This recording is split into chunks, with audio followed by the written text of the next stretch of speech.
Evaluación y Prospectiva CIEP, es grato dar inicio al foro Alternativas para reactivar la economía y generar empleo en el Ecuador, con la participación de los economistas Marco Romero Ceballos y Lorena Saavedra Yepes en calidad de expositores. En primer lugar, tengo el agrado de invitar a tomar la palabra al señor economista Víctor Hugo Albán Romero, vicepresidente del Colegio de Economistas de Pichincha, a fin de inaugurar el evento.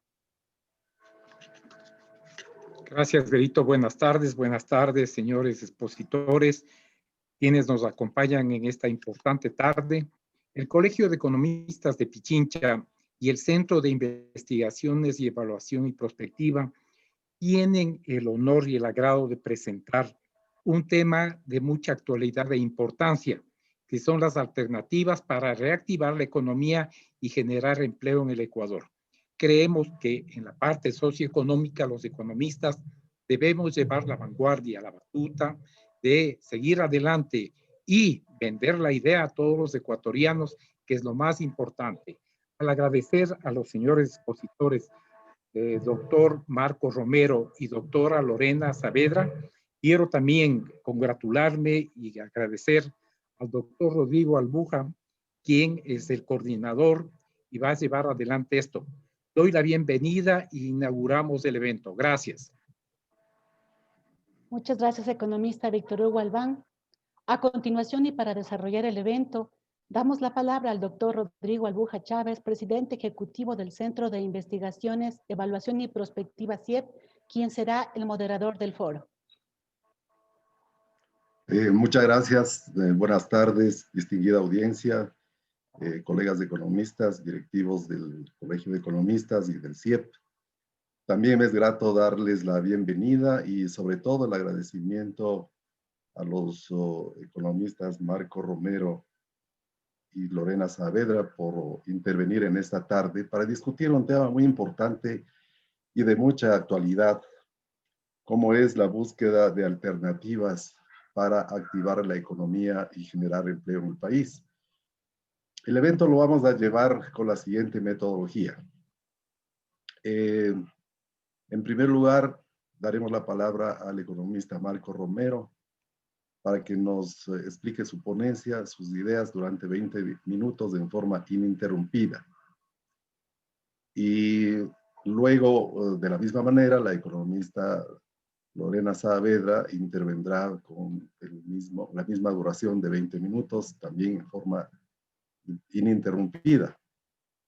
A continuación, daremos lugar a la presentación de preguntas y aclaraciones que pueda tener la audiencia, a quienes les pedimos que lo transmitan por la vía del chat interno durante la intervención de los dos expositores. Esta sesión, esta parte de la exposición de preguntas y las debidas respuestas también durará 20 minutos. Y con ello aspiramos a que tengamos una serie de aspectos que hayamos aclarado, que hayamos discutido y que nos hayamos beneficiado con la exposición de dos distinguidos economistas que viven muy ligada a la investigación científica y a la academia, que es lo que nos interesa en estos momentos en los que debemos encontrar efectivamente alternativas para nuestro destino, sobre todo económico. Entonces, doy la bienvenida a los expositores y para comenzar con el economista Marco Romero, quisiera que le presentemos, Berito, su currículum vitae para conocimiento de la audiencia. Con mucho gusto. Marco Romero Ceballos, economista por la Pontificia Universidad Católica del Ecuador, maestría en Sistemas Financieros y Desarrollo Económico por la Universidad de París, Panthéon-Sorbonne, maestría en Economía y Política Internacional por el Centro de Investigación y Docencia Económica CIDE, México, doctorado en Relaciones Internacionales por la Universidad Nacional de Rosario, Argentina. Es docente e investigador de la Universidad Andina Simón Bolívar y coordinador de la maestría en Relaciones Internacionales. Es autor de 2 libros sobre la integración andina. Su aporte investigativo incluye también numerosos artículos en revistas del Ecuador y de la región, principalmente sobre temas relativos a negociaciones económicas internacionales, integración andina, políticas económicas, economía global y latinoamericana, y economía ecuatoriana y su inserción internacional. Con ustedes el economista Marco Romero Ceballos. Buenas Bueno, muchas tardes. gracias. Permíteme, Marco, dar una introducción muy pequeña al evento.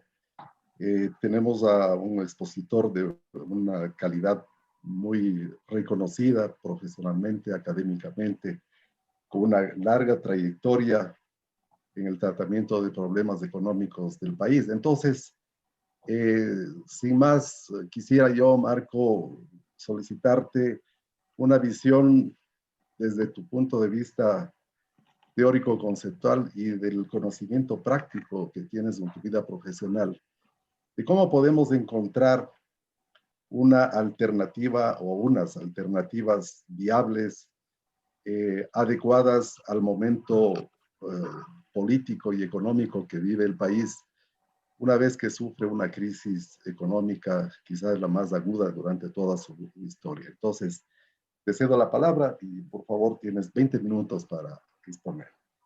Bien. Buenas tardes. Muchas gracias al Colegio de Economistas y al CEP por la oportunidad de compartir con ustedes unas cuantas reflexiones sobre el tema planteado. En realidad se trata de la pregunta que todo el mundo se está haciendo. Todos los países del mundo están preguntándose exactamente lo mismo.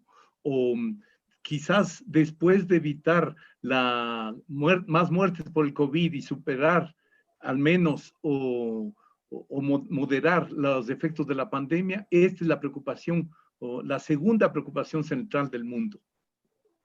Desde el punto de vista teórico, de la teoría económica, la respuesta puede parecer absolutamente sencilla.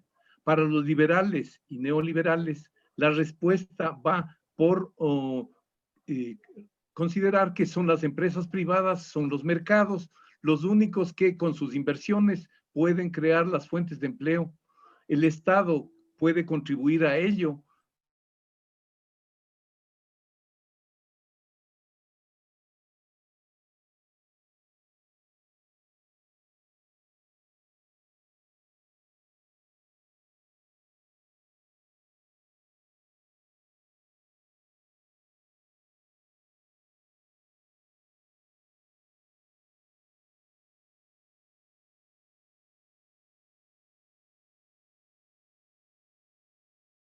En ninguno de los casos ha sido exitoso. Los recursos, mega paquetes de salvataje que se introdujeron luego de la crisis del 2008, básicamente derivan finalmente al sector financiero, impulsando la creación de burbujas financieras que finalmente no resuelven tampoco el tema del empleo.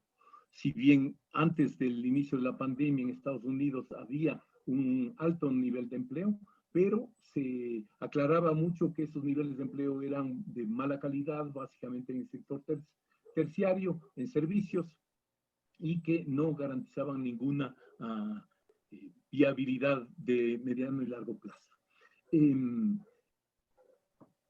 todo el mundo, entonces, vemos que en las últimas 2 décadas se han multiplicado los paquetes de estímulo, las ayudas estatales, para tratar de responder frente a la magnitud de estos impactos de la pandemia. Básicamente se ha planteado, entonces, que e incluso el FMI lo ha hecho, el Banco Mundial lo propio, han colocado al Estado como el actor central para responder frente a estas demandas de la coyuntura. Se ha destacado la necesidad por estas mismas instancias multilaterales, la necesidad de postergar el pago de la deuda externa, sobre todo en el caso de los países en desarrollo, y en consecuencia llegamos a una situación en la cual cada país, según su margen de maniobra fiscal y monetario, han respondido frente a estas medidas. También es preciso destacar, como ya está suficientemente documentado, que después de la crisis del 2008, en todo el mundo el proteccionismo no ha cesado de aumentar, y más aún como respuesta a la pandemia. Vale la pena destacar, por ejemplo, que en el plan de gobierno o del presidente electo de los Estados Unidos, Joe Biden, él habla de un mega paquete de 400 mil millones de dólares para el próximo periodo y mantener la política de compra americano de Trump. Entonces, en América Latina, los países nos encontramos en una situación bastante diferente. Tenemos una heterogeneidad pronunciada en términos de este margen fiscal, de este margen monetario en los diferentes países. Los que han tenido la posibilidad de generar los paquetes de impulso a la reactivación, de evitar el deterioro de la pérdida de empleos, la quiebra de empresas, con instrumentos como mecanismos de apoyo, financiamientos parciales, seguros de desempleo, etcétera. Básicamente en América Latina los paquetes más importantes se han dado en el caso de Perú y en el caso de Chile. Vale la pena señalar que en el caso de América Latina y más aún en el caso de Ecuador, antes de la pandemia, en el 2018-19, la economía ya venía mostrando un pobre crecimiento, déficit externo y déficit fiscal crecientes. La inestabilidad política se había acentuado en toda la región. Octubre de 2019 fue una demostración de esa inestabilidad y de ese descontento de la población en toda la región. Entonces, el mundo enfrenta hoy una triple crisis, una crisis sanitaria, una crisis económica y una crisis climática. En América Latina y sobre todo en el Ecuador, a esto se agrega una crisis política, una crisis institucional y una crisis moral. Los elevadísimos índices de corrupción y la reiteración de esos procesos me eximen de entrar a detallar. También es preciso destacar, antes de pasar a responder a la pregunta, ¿cuál es la situación del empleo? ¿Cuál era la situación del empleo en América Latina y en el Ecuador antes de la pandemia? Como ha quedado claramente demostrado desde los primeros meses de la pandemia, es claro que a pesar de las diferencias que acabo de señalar, por ejemplo, en el caso de Chile, en el caso de Perú, en el caso de Brasil, en todas las economías de América Latina, casi los 2/3 de la población económicamente activa trabaja en actividades informales, sin protección ni seguridades básicas y con una elevadísima vulnerabilidad ante los ciclos económicos. En ese contexto, entonces, ya aterricemos en el Ecuador. En el Ecuador tenemos que, luego del fin de las vacas gordas, que significó el quinto ciclo de auge y de declinación de los precios de los productos básicos, que en el caso del Ecuador significó ingresos extraordinarios por más de 350 mil millones de dólares, entramos a una fase de precios cada vez más bajos en estos productos primarios y la economía ha venido registrando desde el 2015 una situación claramente recesiva y más claramente desde el 2018 para acá. En el marco de negociaciones con el Fondo Monetario Internacional se han aplicado un conjunto de medidas restrictivas generadoras de mayor desempleo para resolver los excesos de expansión del empleo público que se generaron en el periodo anterior. Los compromisos que se han adquirido en este año para al menos los 2 o 3 próximos años van en la dirección de colocar el pago de la deuda externa como el objetivo principal de la economía. Si algo nos enseña la historia económica del conjunto de América Latina y del Ecuador en particular, nosotros hemos podido pagar la deuda solamente en fases de crecimiento. Sin ello es inviable. Entonces, para decirlo muy simplemente, para responder a la pregunta planteada, ¿cómo generar reactivación y generar empleo? O siguiendo lo que se está haciendo en el mundo, o es claro que no es que todo el mundo está loco, o si están respondiendo como lo han hecho frente a los impactos de la pandemia, es, bueno, porque pueden hacerlo y porque eso es lo que hay que hacer. En el Ecuador estamos haciendo exactamente lo contrario por el contexto que he señalado. Entonces, el tratar de frenar los niveles de deterioro de los ingresos de la población pasa por unas políticas de largo plazo, políticas de mediano plazo y coyunturales. Por supuesto, en la coyuntura inmediata es necesario evitar más pérdidas de vidas, evitar más pérdidas de empleo, pero en el marco de las restricciones planteadas. Pero sin embargo, hasta el propio FMI está planteando la necesidad de moderar los esquemas restrictivos clásicos de sus políticas de estabilización y ajuste. Entonces, es indudable que una primera cuestión es que no podemos perdernos solamente en la respuesta coyuntural. El hecho del cambio de régimen en los Estados Unidos va a permitir, por ejemplo, destrabar una de las herramientas a la cual el Ecuador, tratando de establecer alianzas con otros países de la región, tiene que dar todo el apoyo posible. La generación de una especie de plan Marshall global, en el cual uno de cuyos elementos es una emisión de derechos especiales de giro que el propio Fondo Monetario y algunos gobiernos europeos están impulsando y que el presidente Trump había detenido.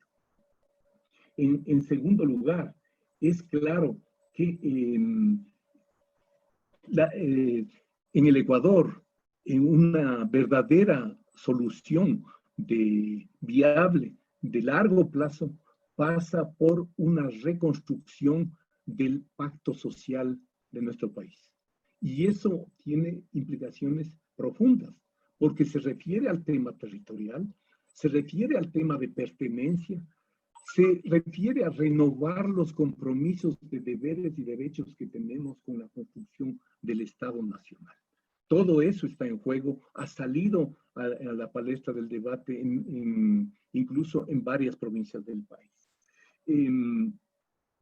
Eso implica, entonces, establecer un sistema tributario, una reforma fiscal que supere estas cortas miras del FMI que básicamente quiere recuperar y que podamos pagar deuda rápidamente, sino que es necesario reconstruir la fiscalidad en el país. Y eso implica incluir a todos, evitar los enormes índices de evasión tributaria que persisten en el país, que se acercan al 40%, o en particular en los impuestos directos, pero igual hay una cultura de evasión en los impuestos indirectos también. No puede basarse solamente la fiscalidad en los impuestos indirectos como efectivamente está comprometido en el paquete de facilidad financiera ampliada con el FMI. Es necesario que los impuestos directos, incluso al patrimonio, se establezcan. Hay una cantidad de trabajos académicos en Europa, en Estados Unidos, que muestran que los índices de desigualdad se han pronunciado enormemente en el mundo en los últimos 30 años y en América Latina estamos en la región más desigual del mundo en ese plano. Entonces hay que reconstruir esas estructuras.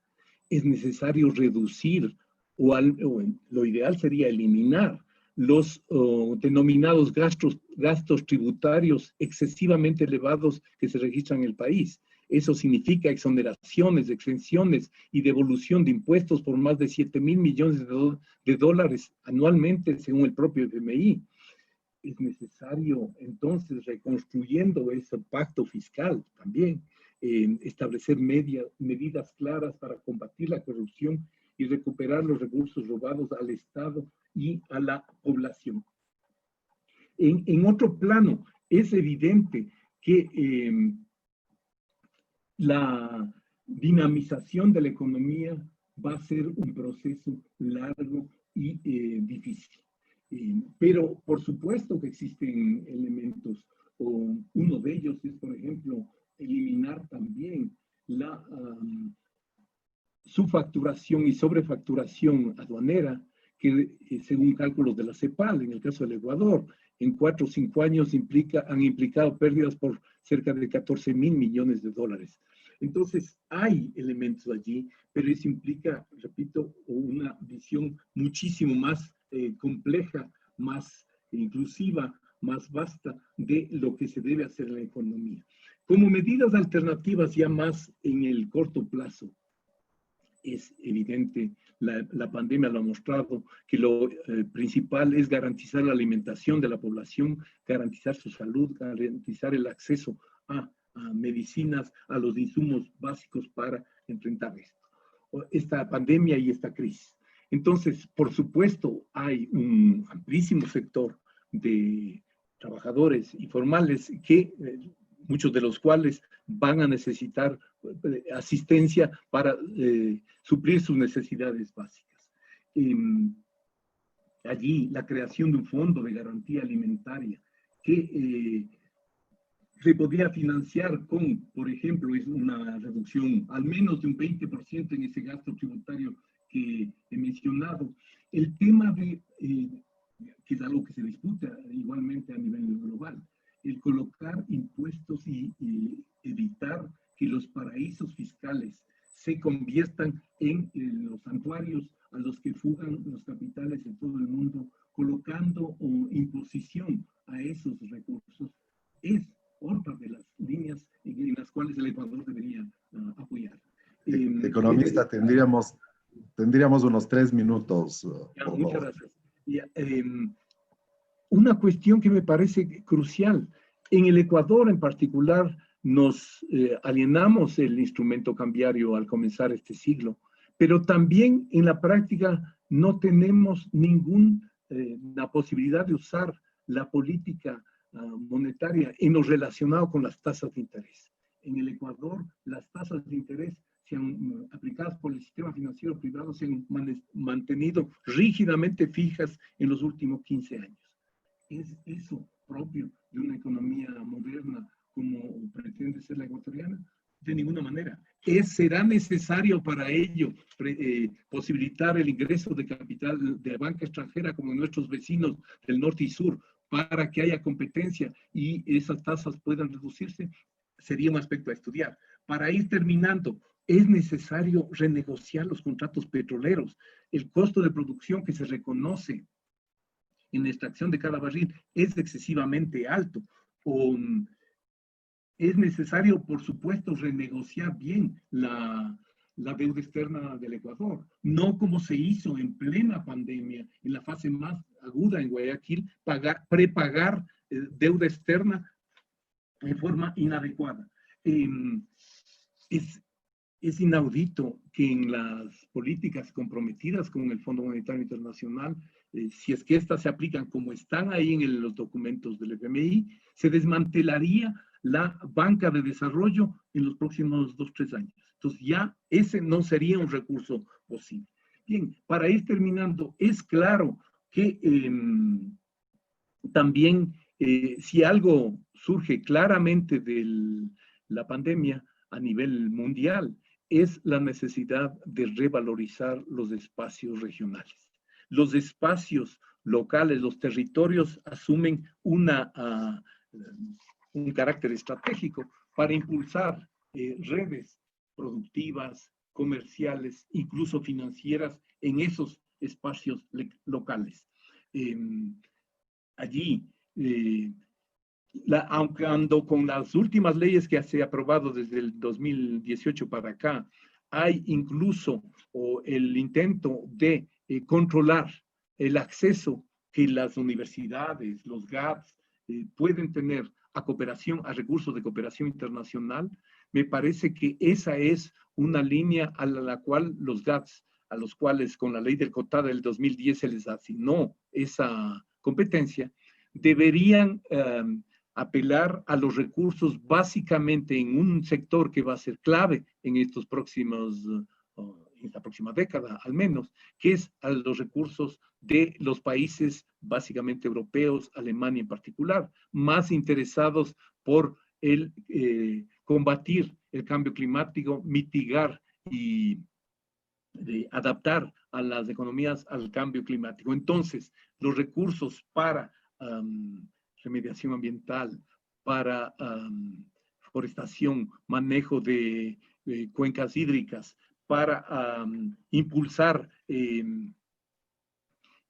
el combate al cambio climático van a tener recursos y lamentablemente, pero es una de las pocas fuentes a las cuales los GATS podrían recurrir para impulsar también allí, no solo estas metas ambientales y de sostenibilidad absolutamente necesarias, sino también para generar empleo local que retenga de alguna manera este crecimiento y esta expansión enorme que ha tenido el desempleo en este periodo de pandemia y, como dije antes, en los últimos 5 o 8 años al menos. Gracias. Muchas gracias. Agradecemos profundamente al economista Marco Romero por su exposición muy clara, muy solvente. No me corresponde hacer ningún juicio de valor, sino resaltar que la audiencia tiene una gran oportunidad de proponer preguntas para dar la oportunidad a fin de que nuestro invitado pueda redondear tan interesantes ideas que nos ha propuesto. Entonces, ahora vamos a dar la palabra a la economista Lorena Saavedra. No sin antes hacer la presentación respectiva por parte de Verónica, por favor. Con mucho gusto. Lorena Saavedra Yepes, economista por la Pontificia Universidad Católica del Ecuador, PUCE, Master of Science en Estudios de Planificación Urbana y Regional por la London School of Economics. Su trayectoria profesional incluye los sectores público y privado. Fue gerente de la División de Programas y Productos del Banco de Desarrollo del Ecuador, asesora en el Ministerio de Desarrollo Urbano y Vivienda y el directorio de la Corporación Financiera Nacional. Actualmente es asesora de movilidad urbana sostenible para los programas Euroclima y Ciudades Intermedias Sostenibles en la Cooperación Técnica Alemana GIZ, Ecuador. Es también investigadora en el proyecto europeo Solution Plus sobre movilidad eléctrica urbana en el contexto del Acuerdo de París, los Objetivos de Desarrollo Sostenible y la nueva Agenda Urbana. En el ámbito académico, es titular de la Cátedra de Economía Urbana tanto a nivel de pregrado como de posgrado de la Pontificia Universidad Católica del Ecuador. Con ustedes, la economista Lorena Saavedra Yepes. Gracias, Berito. Debo, antes de ceder la palabra a la economista Lorena, resaltar la gran calidad profesional y académica y plantearle a modo de introducción la importancia que Marco Romero nos ha permitido identificar. ¿Cuál es la de revalorizar los espacios regionales y locales? Es decir, mirar el problema de la reactivación económica y en el caso de la generación de empleo, tema urgente, desde el punto de vista de la gestión de la localidad. No queremos decir que no importa las decisiones de política económica que tomen los gobiernos o el gobierno, sino de resaltar la importancia que tiene la gestión de la sociedad civil, en este caso, desde el punto de vista territorial. Entonces, quisiéramos escuchar esa perspectiva por parte de Lorena. Adelante, muchas gracias.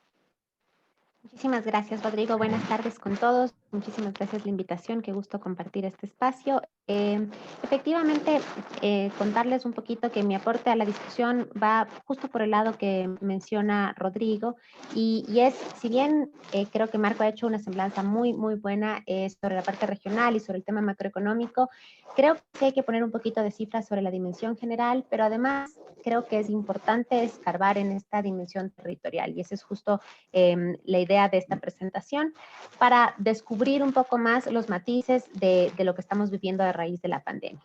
Y una vez que se ponga sobre la mesa esa parte de la dimensión territorial, sí quiero también que reflexionemos un poco qué significa eso en la perspectiva futura post-COVID, cuáles van a ser los retos que se enfrenten a nivel local.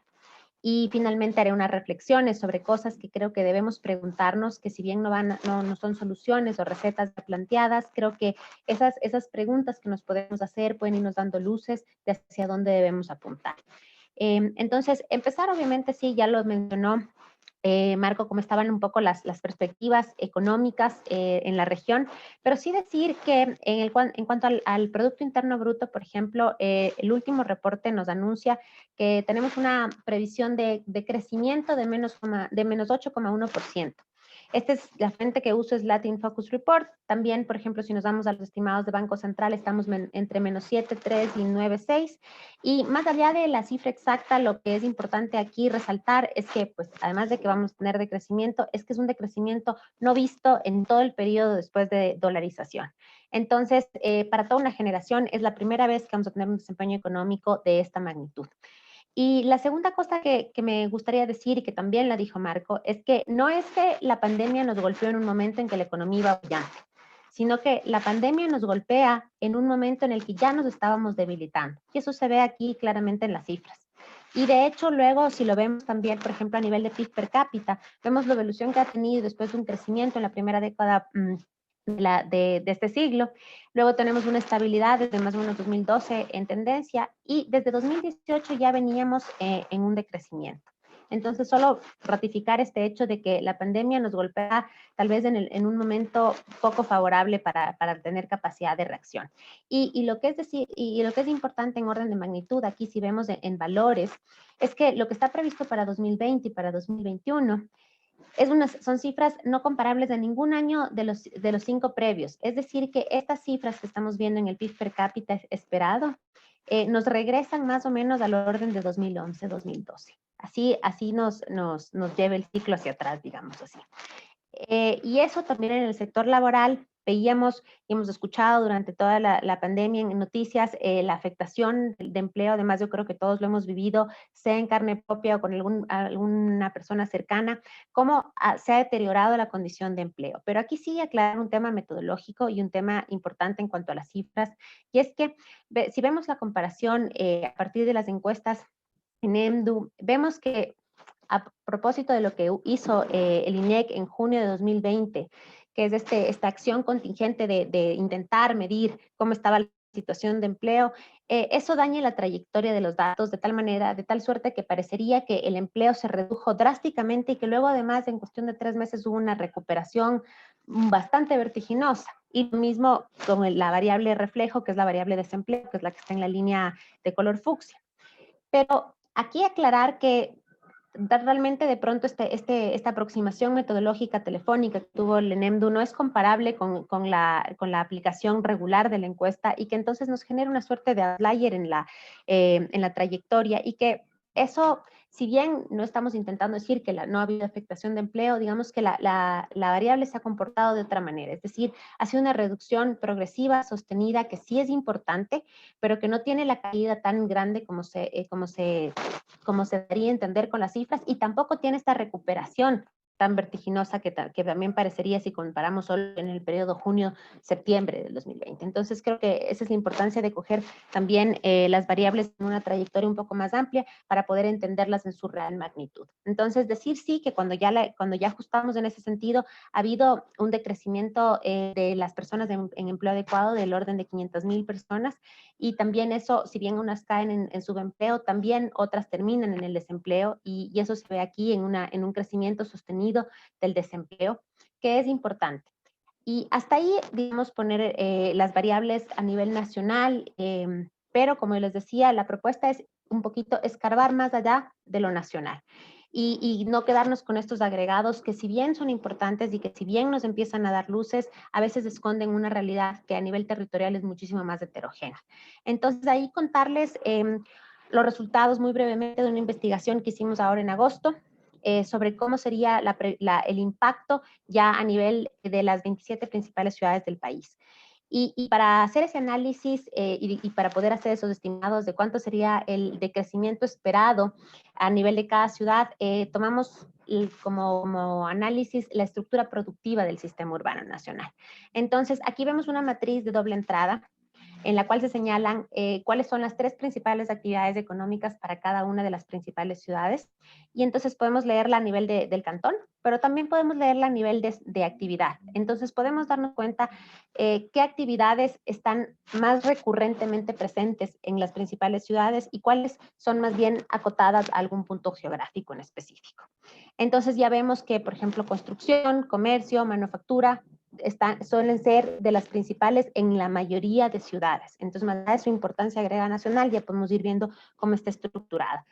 Y esto podemos además hacer, hacer un análisis un poquito más allá, que es qué grado de especialización tienen en esa actividad que es importante. Porque una cosa es que sea la más importante de muchas o de una estructura productiva muy variada. Otra cosa es ser la más importante, pero además en un territorio altamente especializado y por ende muy dependiente de un sector. Entonces, por eso hacíamos este análisis del grado de especialización directa por actividad económica en cada uno de los cantones. Y además aquí marcados en color están los 5 sectores que según la CEPAL serán los de mayor afectación económica por la pandemia. Entonces, un poco, ¿cuál es la lectura de esta matriz? Que si un territorio tiene alta especialización en alguno de los 5 sectores que se prevé que sean de mayor afectación, podemos esperar que esté particularmente golpeado. ¿Ya? Y entonces, por ejemplo, vemos casos dramáticos, como es el caso de Durán y Esmeraldas, donde manufactura es una actividad importante de su estructura productiva, pero no solo es importante en general, sino que tienen una dependencia del 64% o del 44%. Entonces, ya podemos intuir que tendrán severa afectación en su economía local. Entonces, de ahí la importancia de empezar a entender un poquito más cómo es esa estructura productiva en cada uno de los territorios. Y después de hacer ese análisis de especialización directa, que es un análisis estructural, todavía no estamos poniendo nada de desempeño para el año, lo que hicimos fue correr algunos escenarios. Entonces, el escenario base es simplemente aplicar cuál sería la afectación, si es que es homogénea en todos los territorios, la previsión del Banco Central, pero luego también hicimos otros 2 escenarios ajustados, de acuerdo al índice de puestos de trabajo y al índice de horas trabajadas que se calculan en el INEC y que son datos reales. Entonces, con eso lo que hicimos fue estimar escenarios y los resultados al final son estos. O sea, obviamente no podría entrar en detalle porque es una presentación en sí misma, exponer todo el análisis que hicimos. Con mucho gusto les puedo contar más en la parte de preguntas, pero un poco decir que entonces, de acuerdo a nuestros estimados, primero, el promedio nacional de decrecimiento va a ser del orden del 12%, no del 9,6, no del 8,1, que es lo que se estima cuando se hace el análisis con una aproximación desde lo macro, ¿ya? Pero más allá del promedio, lo que me interesa aquí compartir es cómo es de heterogéneo el resultado para cada territorio. Entonces, ¿cómo sí va a haber ciudades que tengan una afectación similar a lo que se están haciendo las previsiones a nivel nacional? Pero ¿cómo va a haber territorios que van a tener afectaciones muchísimo mayores? Y volvemos, por ejemplo, a los casos que habíamos mencionado de Esmeraldas y Durán, que como ustedes ven son los de mayor decrecimiento de acuerdo a estas estimaciones, y tiene toda la lógica del mundo bajo los preceptos que mencionamos en las láminas anteriores, de alto grado de especialización en sectores que están siendo particularmente golpeados por la pandemia. Y aquí a la izquierda les presentaba el mapa actualizado el día de ayer del grado de afectación por COVID, porque también en el artículo académico lo que hicimos fue intentar correlacionar el decrecimiento con la incidencia de casos de contagio de COVID, para ver si es que un territorio que estuviera más afectado por COVID, eso implicaba que vaya a tener peor desempeño económico, y al final la correlación no fue representativa. Entonces, lo que se concluía de eso es que obviamente van a tener una afectación más seria en cuanto a su sistema de emergencia de salud y todas las contingencias que tengan que hacer a nivel humano y sanitario, pero a nivel de decrecimiento económico va a estar mucho más marcado por cómo es la composición de su estructura productiva. Y eso, hasta ahí, digamos, los estimados a nivel territorial, pero y por eso demostrarles un poco por qué es tan importante escarbar las cifras más allá de esos agregados nacionales. Pero luego sí quería que también veamos un poco cómo son las perspectivas de lo que se viene a continuación y a raíz de cómo han tenido que vivir los territorios por la emergencia. Entonces, comentar algunas cositas de lo que la emergencia sacó a la luz a nivel local. Entonces, algunas cosas que ya obviamente hemos venido conversando, pero que adquieren nuevas dimensiones o que se palpan de una manera diferente con la emergencia, y es, por ejemplo, toda la problemática de vivienda y espacios privados. El tema de hacinamiento, que se conversa mucho, pero que ahora empieza a tener un tinte muy diferente. La falta de acceso a espacios verdes, espacios de recreación y espacios públicos, que es una cosa que no se conversa lo suficiente y a la que normalmente no se le da tanta importancia, y que ahora con la pandemia y con el encierro ha quedado muy palpable. El otro tema, la importancia estratégica del abastecimiento y los servicios públicos, sobre todo el servicio de salud, que es una cosa que en general está ahí, pero que como la gente medio busca proveerse privado, no se alcanza a dimensionar lo primordial que termina siendo al punto de poder discutirse si es que sería un bien público meritorio. Y también el tema en este rol estratégico de los servicios públicos, también como el tema de cadenas de abastecimiento y garantizar la seguridad alimentaria de los territorios. Y esto golpea particularmente a las ciudades, porque las ciudades casi nunca reflexionan cómo son sus vínculos con la ruralidad. Y creo que ahora, cuando se compromete esa seguridad alimentaria, puede empezar a reflexionarse de una manera distinta. Y claro, obviamente luego está el tema de gestión de riesgos, que hasta ahora en el Ecuador siempre se lo ha tratado con riesgos antrópicos, como puede ser todos los desastres naturales, etcétera, pero que cuando vienen estas cosas como el COVID, de pronto empezamos a entender que esa gestión es mucho más integral y que cuando hablamos de resiliencia va mucho más allá de las inundaciones y las erupciones, y entonces también tenemos unos riesgos que son completamente diferentes, como los epidemiológicos, y que además necesitan respuestas sumamente diferentes a las que tendría que tener un proceso de evacuación con un desastre natural. Y finalmente, la pregunta de cómo estamos haciendo ciudad. Este ejercicio de urbanización desmesurada y densidades, hasta qué punto son deseables, porque siempre hemos dicho compactemos, crezcamos hacia arriba, porque así somos más eficientes con el espacio, generamos menos presión en el ecosistema, pero cuando hay un tema como contagio, donde ahora se ha buscado el distanciamiento social, como que se pone en entredicho todo lo que siempre ha sido los principios básicos del desarrollo urbano sostenible. Entonces se empieza a discutir otras cosas. Y claro, en la ciudad y en los retos de la ciudad, después del COVID, pues entonces va a pasar muchas cosas que están aquí retratadas, pero yo quiero sobre todo enfocarme en las dos que están resaltadas en negrillas, que es, por ejemplo, cómo van a cambiar los modelos de producción y consumo, ¿ya? Y la otra cosa es cómo nos afecta toda esta discusión global y regional de esta recuperación verde. Y cómo se hace eso del financiamiento de la recuperación verde.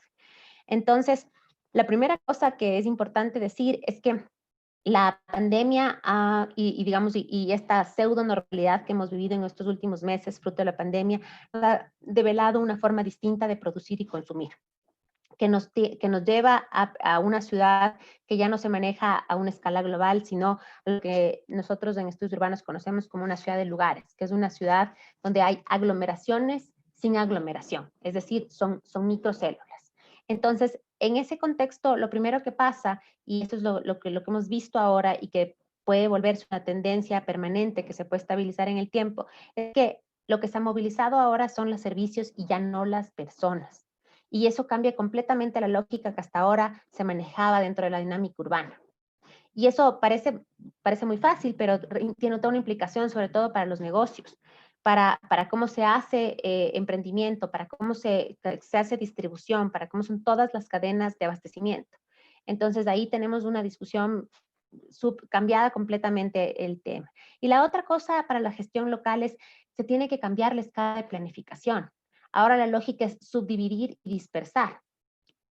Y entonces, por ejemplo, cuando hablamos de que los servicios se movilizan y las personas no, vemos, por ejemplo, una proliferación rapidísima de todos estos servicios de entregas a domicilio, que han crecido muchísimo, algunos así con aplicación tecnológica y todo, pero otros mucho más empíricos, y que tienen que ser tomados en cuenta. ¿Por qué? Porque eso tiene implicaciones desde cómo se manejan las cadenas de distribución hasta cómo se afecta el tráfico en la ciudad, pero además temas de derechos laborales. Porque la gente dice, bueno, aquí ha sido una fuente de empleo súper interesante para un montón de gente, pero para un montón de gente que no tiene ningún tipo de protección social, que no tiene ningún tipo de seguro y cuya bioseguridad no se está velando. Entonces todos estamos muy cómodamente sentados en la casa esperando el servicio a domicilio sin pensar todas las condiciones laborales de la persona con la que nos hace la entrega. Entonces, ahí hay una serie de cosas, mercado laboral bien importantes que hay que discutir y hay que pensar de manera mucho más detallada, porque siempre lo pensamos como un servicio y no lo pensamos como un mercado laboral. Luego está el otro tema también en la lógica de las empresas y de cómo crecer y de cómo operar desde el punto de vista de empresas, y también en lo público desde cómo gestionar la ciudad. Y es que en la lógica de subdividir y dispersar, entonces tenemos que repensar los equipamientos, los locales y los centros de distribución. Entonces, en lugar de hacer estas cosas de gran escala para justamente beneficiarnos de economías de escalas, ahora tenemos que pensar en cómo nos ubicamos estratégicamente en varios puntos, pero que nos permitan abastecimientos cercanos. Y eso cambia totalmente la lógica operativa de las empresas y también, y en los equipamientos de pronto es un poco más fácil porque ya lo veníamos haciendo con estos sistemas o redes de sistemas verdes urbanos, sistemas de parques. Entonces ya venía esa lógica, pero ahora tiene mucho más razón de ser. Entonces, es pensar la ciudad a una escala de microcélulas, es decir, si bien es una gran mancha urbana consolidada, ya no la pienso en ese nivel, sino que lo pienso como un conjunto de microcélulas que tienen un eje y una vida propia, y que tengo que planificar que la gente tenga como todo en una distancia mucho más cortita. Y eso permite, o sea, obviamente a quien hace la gestión pública es cambiar la lógica, pero además genera muchas oportunidades para el emprendimiento. Porque en una ciudad macro, a veces de pronto ser un emprendedor único, ¿cómo te enfrentas a un mercado tan grande y que no va, o sea, que si no tienes una respuesta a ese nivel, de pronto no es exitoso ese emprendimiento? En cambio, cuando son microcélulas urbanas, puedes empezar desde lo más pequeño, desde economía colaborativa y de todo este tipo de ejercicios espontáneos que ha hecho la gente, ciertamente desde un grado de informalidad, pero que además son ejercicios válidos de relaciones sociales y que de hecho deberíamos pensarlos como mucho más acuciosamente como estrategias de reactivación económica. Entonces, pensar que no son medios de subsistencia, sino que si es que están debidamente guiados, pueden ser una vía estable y permanente de gestión de la economía local. Y entonces, finalmente, en cuanto a reflexiones, entonces, con este entender que cambia la lógica de cómo funciona la ciudad, pues algunas cosas que tenemos que preguntarnos. Sí, esta ya es la última. Entonces, las reflexiones a futuro. La primera, cuando queremos hablar de perspectivas económicas, estamos hablando de reactivación, que es volver a activar lo que estaba antes, ¿ya? O recuperación, porque no estábamos tan bien, o redirección de plano, porque creemos que no podemos seguir en la misma senda. Entonces, yo creo que ahí hay una reflexión muy fuerte que tenemos que hacerla los hogares, los territorios, el nivel nacional, por supuesto, el nivel regional y global, pero sí creo que es meritorio pensar eso, porque si no, a veces pensamos simplemente en solo volver a empezar a producir, y de pronto es muy contingente, pero no es sostenible para el largo plazo. Y ahí está esta contraposición entre la necesidad o la receta clásica de inyección de liquidez en el corto plazo para reactivar la demanda doméstica versus una opción que puede ser un poquito más compleja al comienzo, pero que puede ser el cimiento de algo con mayor perspectiva en el largo plazo, que son la posibilidad de activar mecanismos de funcionamiento alternativos de la economía. Y entonces ahí está el tema de la gran discusión esta de la recuperación verde, que es a la que le apuesta Europa y que la promueve, digamos, al resto del planeta, y que no es otra cosa que decir, no podemos crecer con el mismo modelo de acumulación de capital y de uso de los recursos que teníamos, sino que tiene que ser ese redireccionamiento hacia la sostenibilidad, hacia la inclusión, ¿ya? Hacia la descarbonización y además hacia la digitalización en un sentido mucho más inclusivo del que de pronto estábamos viéndolo antes de la pandemia. Y como les decía, a nivel de empresas y emprendimientos, ¿qué significa esto? Significa no solo que necesito un crédito de capital de trabajo para reactivarme y volver a ser operativo o para mantener contratadas a las personas que tengo bajo mi relación de dependencia, sino que significa que tengo que pensar nuevas lógicas de mercado. Significa que tengo que buscar estas tendencias o estas perspectivas de hacia dónde va a ir la ciudad y empezar a proveer servicios que vayan en línea con esas lógicas.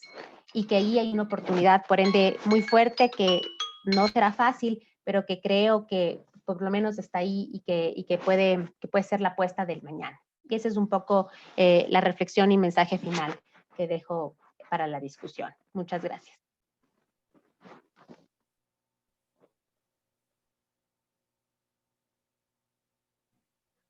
Bueno, muchas gracias a Lorena y muchas gracias a Marco. Hemos escuchado dos exposiciones realmente interesantes y sobre todo novedosas. La primera especie de conclusión que yo puedo hacer es que el tiempo es un tirano y que hubiéramos sido mucho más efectivos si disponíamos de más tiempo, pero así es este tipo de eventos, ¿no? Tenemos límites, porque nos acaban de hacer unas reflexiones realmente importantes, realmente que responden a la palabra alternativas. Bueno, no me corresponde comentar, sino suscitar el que la audiencia proponga preguntas para continuar con el análisis. Entonces, dejo la palabra para que maneje el evento Verónica Rodríguez y plantee las preguntas que han enviado los asistentes al evento. Agradecemos la participación de los asistentes con las preguntas que nos han enviado al chat de la plataforma Zoom. En honor al tiempo, nuestro equipo coordinador ha seleccionado 2 preguntas para cada expositor. No obstante, los ponentes se comprometen a dar contestación a todas sus interrogantes, mismas que serán publicadas en nuestro sitio web del Colegio de Economistas de Pichincha. Tenemos 2 preguntas para el economista Marco Romero. Primera pregunta: ¿cuáles serían los elementos básicos que configurarían el llamado pacto social que necesita el Ecuador y qué lugar le daría usted a este pacto a la lucha contra la corrupción?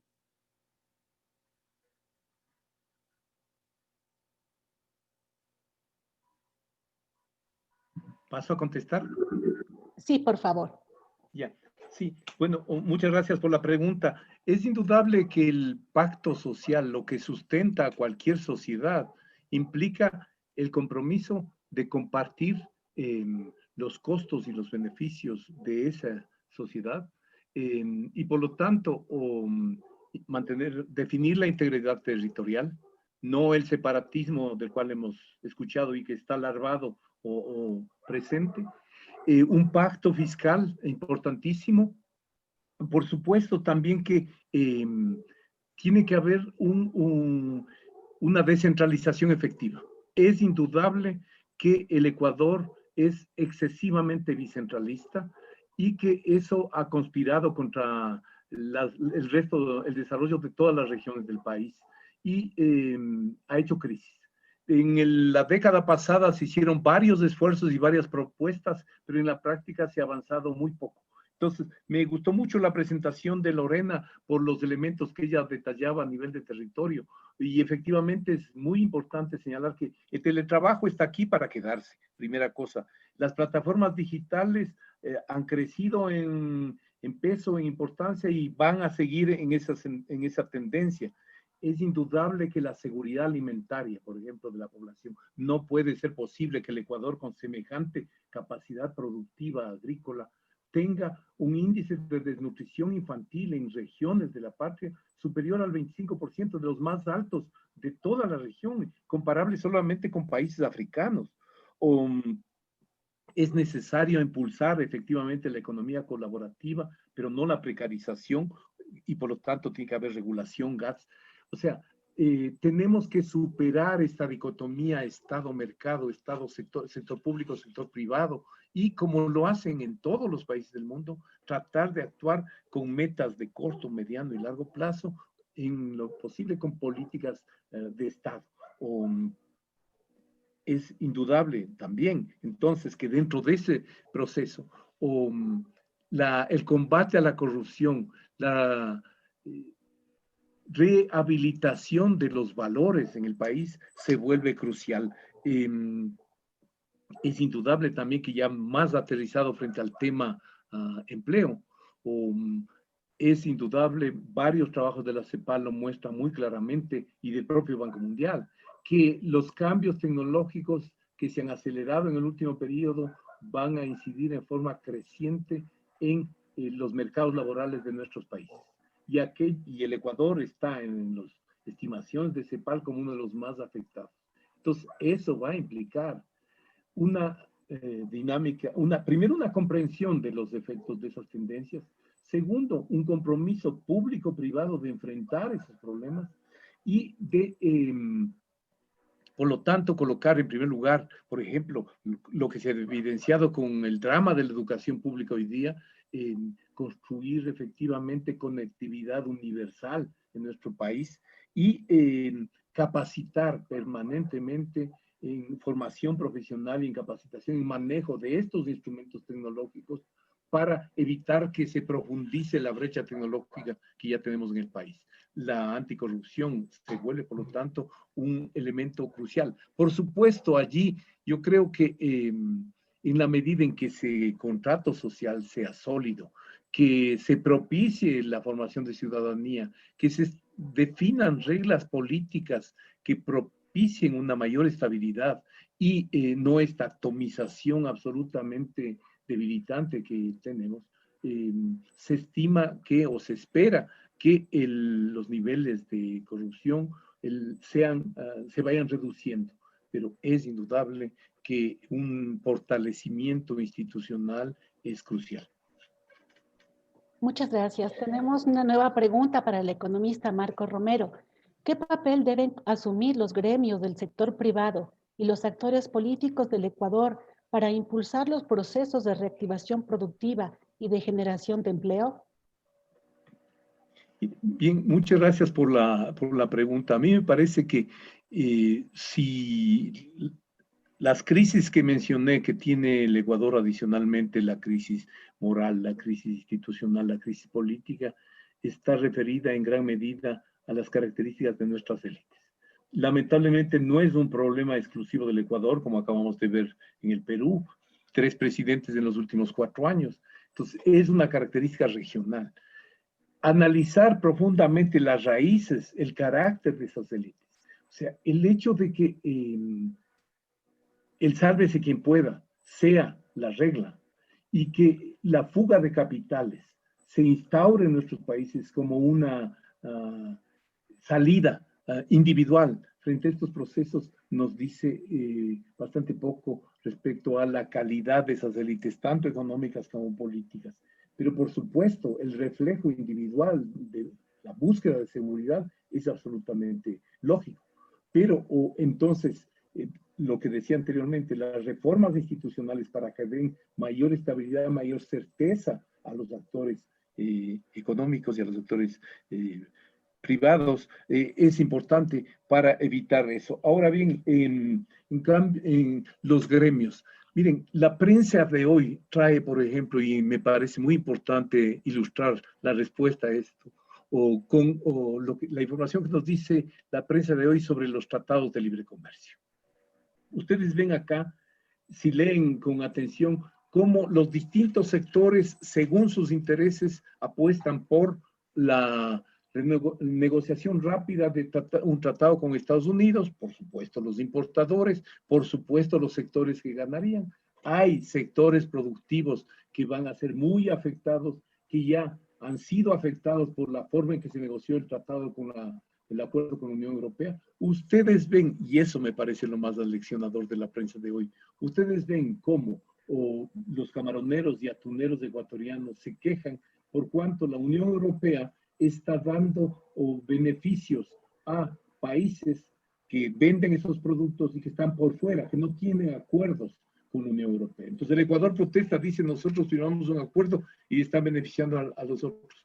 Ahí se está evidenciando.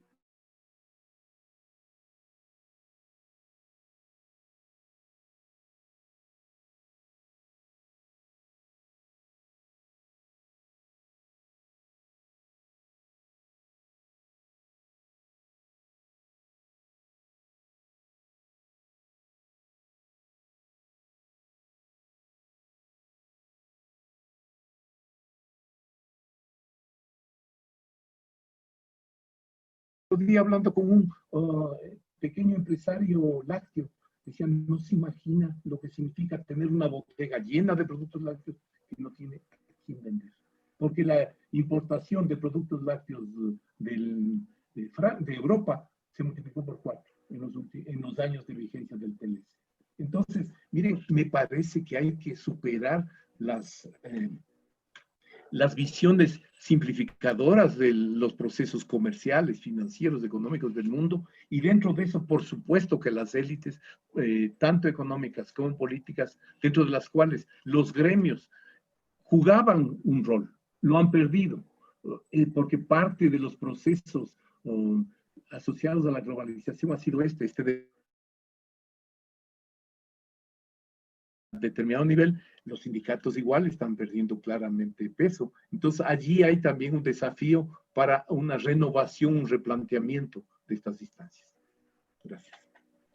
Muchas gracias, economista Marco Romero. Damos paso a las preguntas formuladas a la economista Lorena Saavedra.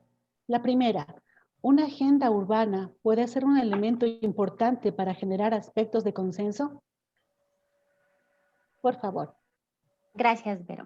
Bueno, por supuesto que sí, y de hecho les comento para quienes no han estado al tanto, bueno, a raíz de Hábitat 3, la conferencia mundial que se realizó en 2016 en Ecuador, Ecuador ha emprendido un camino para construir su propia agenda urbana nacional, que se llama Agenda de Hábitat Sostenible Ecuador, que acaba de ser lanzada hace un par de semanas como acuerdo interministerial y que justamente apunta a aterrizar como esos grandes objetivos de desarrollo sostenible que plantea la ONU, como la agenda urbana mundial, se traducen para los territorios del Ecuador. ¿Qué implica eso? ¿Qué ejes de acción tiene? Entonces, por supuesto que ahí llegamos a acuerdos mínimos y además unos lineamientos un poco más concretos. Es un nivel meso, digamos así, todavía falta trabajarlo mucho más a detalle a nivel de cada territorio, porque como yo les decía, ese es el mensaje de fondo, y es que las recetas no pueden, o sea, pueden haber consensos a nivel general, pero cada uno tiene que entender cómo le golpea a su territorio, depende de cómo es mi estructura productiva, cómo son mis agentes económicos y en qué situación estaba en un determinado momento, como por ejemplo en el momento en el que golpea la pandemia. Entonces, creo que a nivel de gestión local, cada territorio tendrá que hacer su reflexión de cómo estén brechas hacia ese famoso paradigma del desarrollo urbano sostenible. Por supuesto, hay ciudades del país que han ido trabajando, así sea inconscientemente, en ciertos avances sectoriales dispersos, pero que luego cuando ya los piensas lógicamente ya puedes potenciar mucho más y puedes ir completando esas brechas. Y hay otros que todavía tienen camino que recorrer y creo que estas agendas como la agenda de Hábitat Sostenible Ecuador, pues será un marco referencial para que den los primeros pasos a aquellos que se dan cuenta que todavía les falta mucho. Y ciertamente lo que sí es que si bien es una mirada de planificación territorial, nunca nos olvidemos que detrás de eso están los agentes económicos, están los hogares, están las personas y está la necesidad de que la economía de esa ciudad se reactive. Entonces, y creo que ese es el mensaje de fondo del desarrollo urbano sostenible, empezar a planificar ciudades que no solo sean de buen desempeño económico para la economía nacional, sino que además sean prósperas para quienes viven ahí y entendiendo la prosperidad tanto como buen desempeño económico, pero también con todas las otras dimensiones de desarrollo, de calidad de vida para sus habitantes. Muchas gracias. Tenemos una segunda pregunta para usted, economista Saavedra. ¿Por qué el Estado central no toma la información del análisis local como base para el diseño de políticas nacionales? Yo creo que, bueno, a nivel de las previsiones de crecimiento económico es porque se hace a nivel sectorial global o se hace por temas de balanza comercial, balanza de pagos, es decir, agregados nacionales. Entonces es por un tema metodológico, pero en otras cosas creo que es por desconocimiento. En otros temas, y lo digo con conocimiento de causa, en algunos ministerios sectoriales ellos no toman información de abajo hacia arriba porque no tienen esa información. Y no tienen esa información en unos casos porque no ha habido ese acercamiento desde el nivel nacional hacia lo local, y en otros porque el nivel local tampoco produce sus datos. Entonces el nivel local tiene una percepción o algún dato cualitativo por ahí o alguna data cuantitativa de un momento del tiempo sobre que da el diagnóstico, la magnitud de un problema, pero no hay una producción sistemática de información que permita generar agregados nacionales. Y ese es uno de los retos más fuertes hacia el futuro. Y por ejemplo, ejemplo de eso es el balance energético nacional. Por ejemplo, los municipios dan de manera aislada cierta información que luego ni siquiera saben cuánta ni cuál fue insumida en el balance energético nacional, por ponerle un ejemplo. Entonces vemos el agregado del balance energético nacional y los mismos municipios no saben que sí de lo suyo fue tomado en cuenta y que no. Entonces no es una producción sistemática. Y eso por poner un ejemplo. En otros de plano ni siquiera se puede llegar a hacer una agregación, aunque sea así un poco remendada, digamos así. Muchas gracias. Tenemos tiempo para una última pregunta dirigida al economista Saavedra. El tema a discutir es redirección. Tenemos economistas preparados para el tema. ¿Cuál debe ser el rol de la academia? A ver, yo creo que sí tenemos economistas preparados, pero no todos sabemos que estamos preparados. ¿A qué me refiero? Por ejemplo, hay muchísimos economistas y muchísimos profesionales que se han abocado mucho en los últimos años a todo lo que tiene que ver con la innovación y el emprendimiento, que parece algo micro, que parece algo individual y aislado, pero que no entienden que pueden ser actores súper potentes que unidos a por ejemplo, a las autoridades locales, pueden ser súper potenciadores de cómo la economía local sale adelante. Entonces, tal vez es que hay gente preparada, pero no está llamada o convocada a la causa.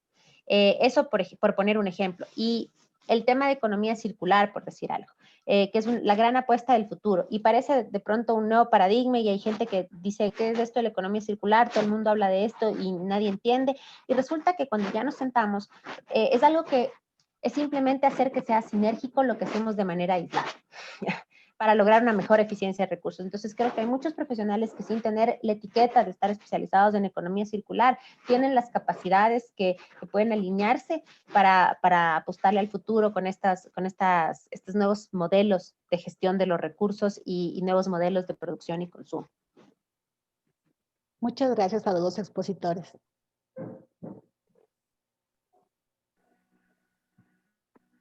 Bueno, muchas gracias. Prácticamente hemos llegado al fin de este importante evento.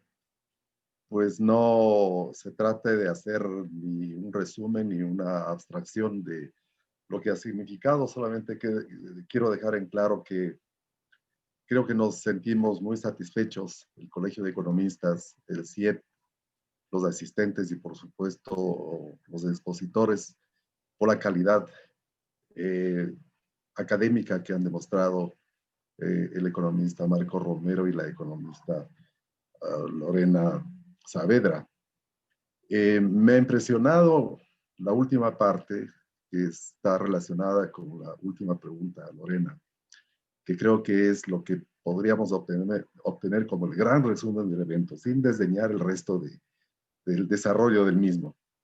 Y es aquella que pregunta, que indagaba sobre cuál es la capacidad, no solamente de los economistas, sino de la academia. Yo creo que este evento ha cumplido con una finalidad, que es contribuir a dar a luz nuevo pensamiento. No nuevo porque no existía, sino porque el pensamiento oficial, la repetición de ideas que están circulando por todo el mundo, hacen que la región latinoamericana y el Ecuador en particular no encuentre un derrotero adecuado. Al tener profesionales de la calidad de Marco y de Lorena, estamos extrayendo el nuevo pensamiento que tiene que ser todavía debatido. Ustedes han producido un pensamiento que nos va a inducir, que nos va a suscitar el desarrollo y la profundización de esas ideas tan valiosas que se han manifestado en esta tarde.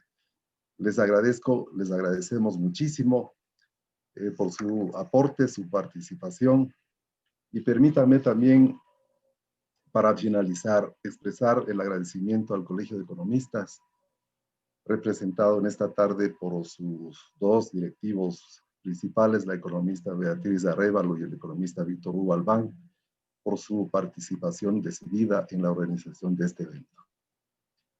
Debo agradecer al equipo que ha trabajado intensamente. Muchas veces no se ve el trabajo tras de bastidores, y por eso yo quiero agradecer al economista Fabián Carvajal, director técnico del CIEP, y al economista Jaime Galarza, miembros del directorio del Colegio de Economistas, quienes han sido los responsables de la producción de este evento. A la economista Verónica Rodríguez, por su valioso aporte para la edición, para la difusión y la coordinación del evento. Y al ingeniero Felipe Zumárraga, que ha sido encargado de una eficiente conducción técnica de este evento. No me toca más, no me resta más que manifestar nuestra voluntad para seguir aportando académicamente con nuevas ideas en favor de un nuevo derrotero para el país. Muchas gracias y hasta la próxima. Buenas tardes. Buenas tardes.